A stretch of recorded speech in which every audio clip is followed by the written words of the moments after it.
Hey, what is up YouTube? My name is Kostub.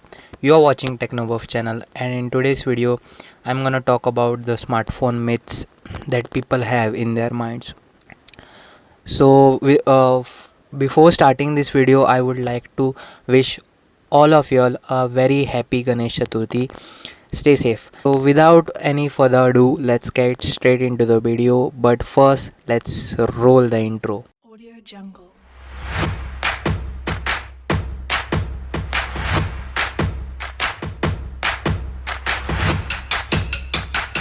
Audio Jungle.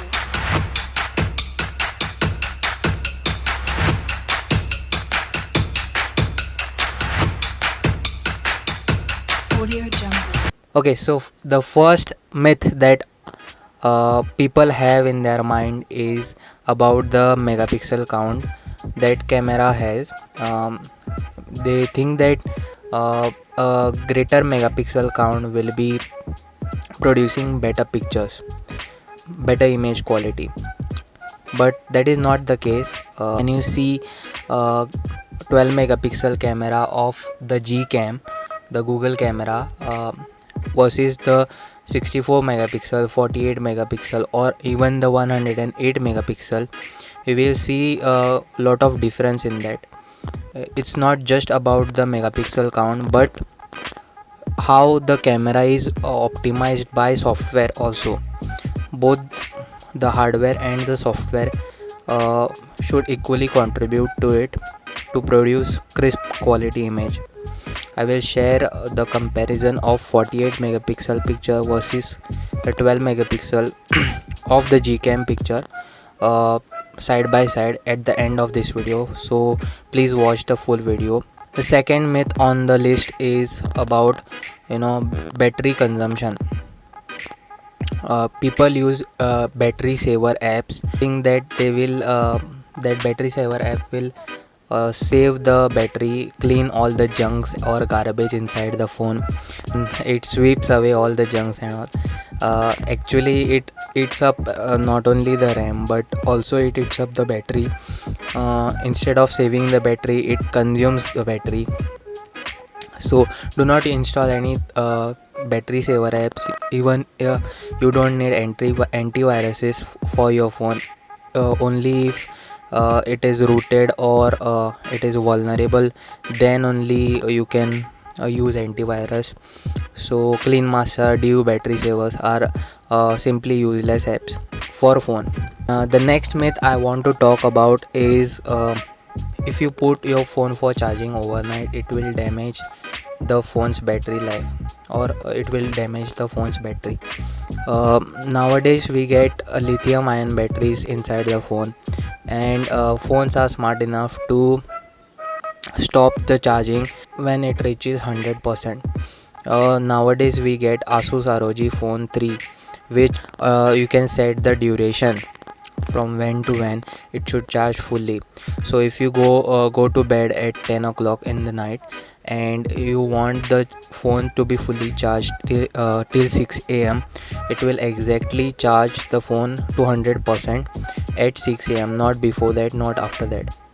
So smartphones have become smart enough now, and you don't need to worry about your battery phone's battery. The next myth on the list is regarding phones emitting harmful radiations. Yes, phones blue light is harmful to our eyes, and very heavy usage of it can affect on our health also, but that doesn't mean it emits harmful radiations. Phones emit electromagnetic radiations, and which are completely fine for our body, but don't overuse the phone.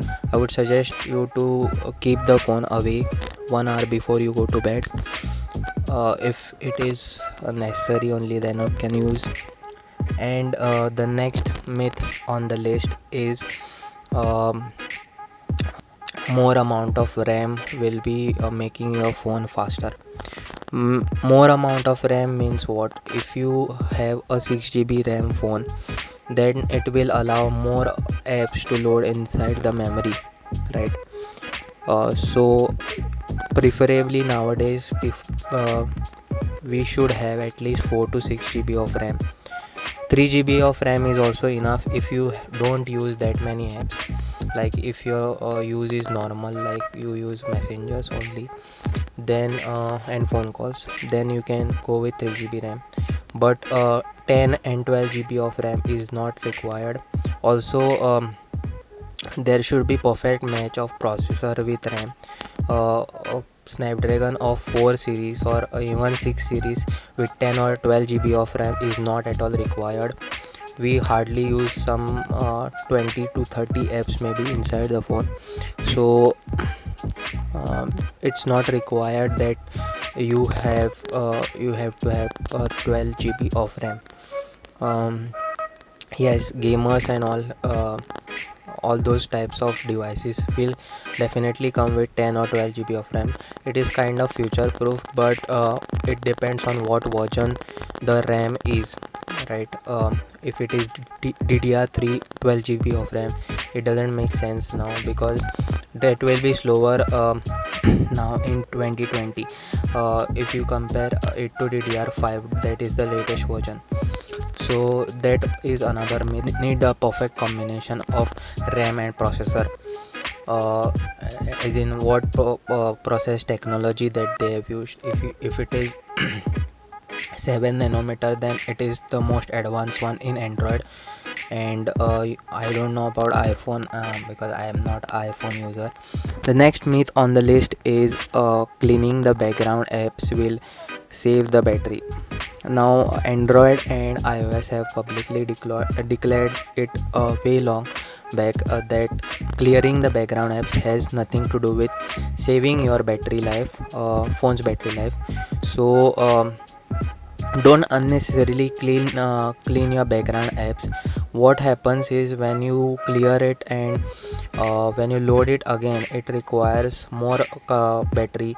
It consumes more battery to load it back into the memory. In fact, it happens the exact opposite of what you are thinking. So it doesn't save your battery.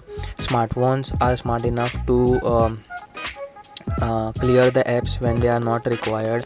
That is another myth that many people have in their minds. So once you're done with the app, don't just clear it, keep it in the memory. It doesn't affect the battery life. These are all the myths that people have in their minds about the smartphone. So that's pretty much it in this video, guys. Okay, that's pretty much it in this video. I hope to see you in my next video. Until then, it's goodbye from Technobuff. Take care, stay safe, and wish you all again a very happy Ganesh Chaturthi. Goodbye.